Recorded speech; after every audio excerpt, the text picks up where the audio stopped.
Hello guys, this is an introductory lecture on structures. In this session, we will be seeing about how to initialize structure, declare structure and structures using type tests, access members, all the steps. Okay. Now, let's see what is a structure, why structure data type is required in C programming.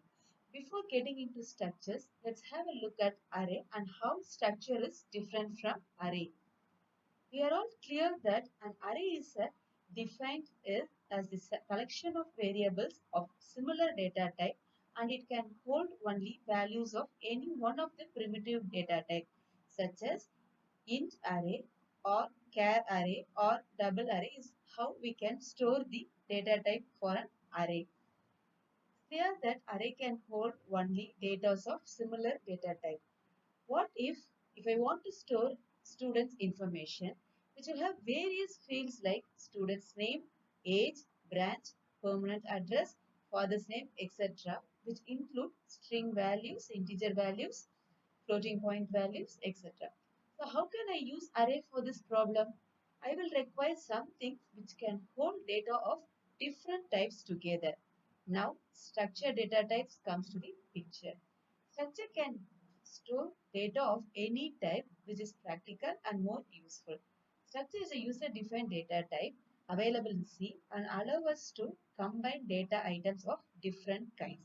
In simple, structure is a group of variables of different data types represented under one roof or by a single name. Let's take an example to understand the need of structure in C programming. Let's say we need to access students' information or students' record which holds the data of student like student name, age, percentage of mark, etc. One way of doing this would be creating a different variable for each attribute. However, when you need to store the data of multiple students, then in that case, you would need to create several variables again and again for each student. This would be a big headache if you are going to use it using arrays. So we can solve this problem easily by using structures. We can create a structure that has a member for name, roll number, age, and then we can create the variables of the structure for each student and access these members using the structure variable. To be clearable, let's now see to the definition of structure and how to access the member of structure. So coming to defining the structure, the syntax is it should start with the keyword struct followed by a structure name or it is also called as structure tag. Okay. Then you should have your open curly braces and closed curly braces in which you have all your members. That these are your structure members. Okay. Once the structure name is declared as a new data type, then the variables of that type can be declared as struct followed by struct name and the structure variable. Either you can give the structure variable after the closing braces or you can explicitly define like this structure struct followed by a structure name and the structure variable inside your main program also. So here is an example for your structure definition for student. As I've stated, it starts with the keyword struct followed by structure name. Here the structure name is the student and you have your open curly braces and closed curly braces inside which you have all your structure elements or structure variables, no members.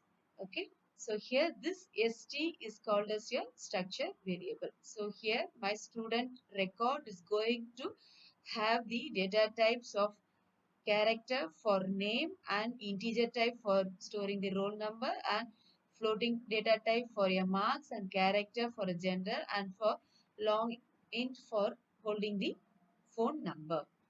So you can also have multiple variables for the single structure. So here as far as this structure is concerned, it is st which is a one variable. Whereas if you are going to explicitly give like this student followed by st of 1, st of 2, st of 3, which means this structure is same for structure variable st1, st2 and st3.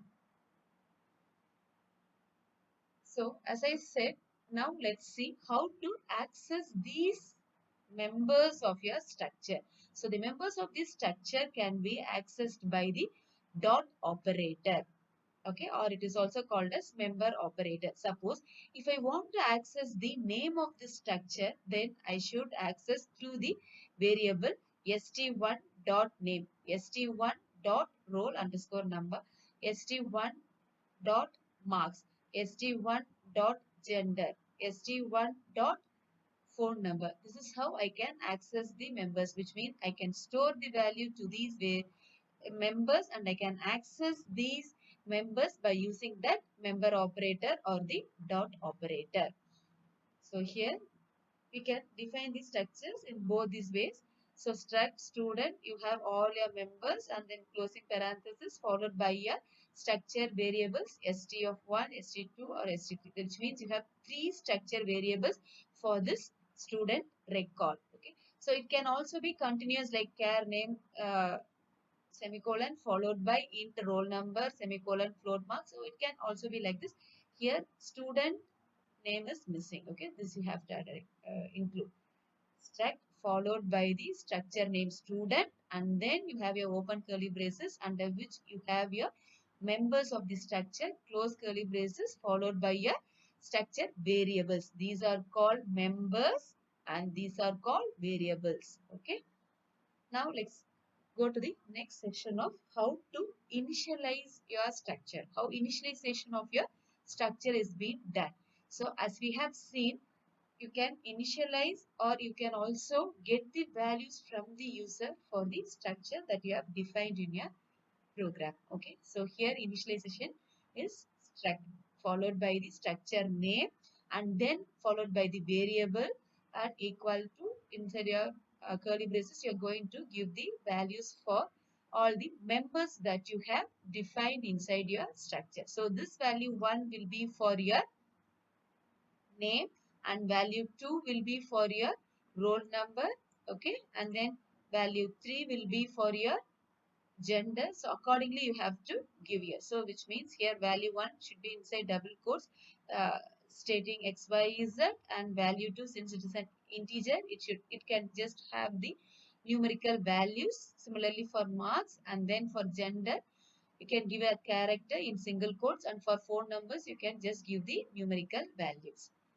So yeah, you have to note here that C does not allow initialization of individual structure member within the structure defined template, which means you cannot go and initialize the structure members inside the structure. Okay, you can explicitly initialize like this inside your main program.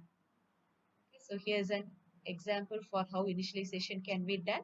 So the same structure we are taking struct keyword followed by student. Inside the curly braces you have your member functions for name, roll number, mark, gender and phone number, and here is your structure variable st1 which will be holding the values abc for name, and then 4 for your roll number, 79.5 for your marks, and gender as male, and then the phone number is being given over here. This is how you can initialize the structure st1. Variable of the structure st1 has been initialized without getting it from the user. And then here we are going to print the values that has been initialized to this student structure. So here, as we generally output the values in the screen, here similar way you are going to output it by using the format specifier. Okay, so uh, percentage S for a string and percentage D format specifier for your integer data type, and then percentage F for your floating point, percentage C for your character, and percentage LD for your long int. Okay, so by this we are going to output the result to the user. So this is how you can do your initialization of your variables. So similarly you can do a partial initialization is also permitted in the case of C program. Next, coming to the partial initialization, we can initialize first few members and leave the remaining blank. If you're going to leave the remaining blank, then default values will be assigned as 0 for your integer type and floating point, and for your character or string it will be a null character. That is nothing but a backslash 0. So here in this program, as you see, here I'm just for my structure student, this variable here is s1, for which I am assigning the name to be name and roll number to be 4, and I haven't initialized remarks and marks. So in this case, if I'm going to print for remarks and marks, I can find the remarks to be backslash 0, that is null character, and mark to be also 0 since you haven't initialized anything over here. And initialization can be done from beginning only when you're going to do a partial initialization.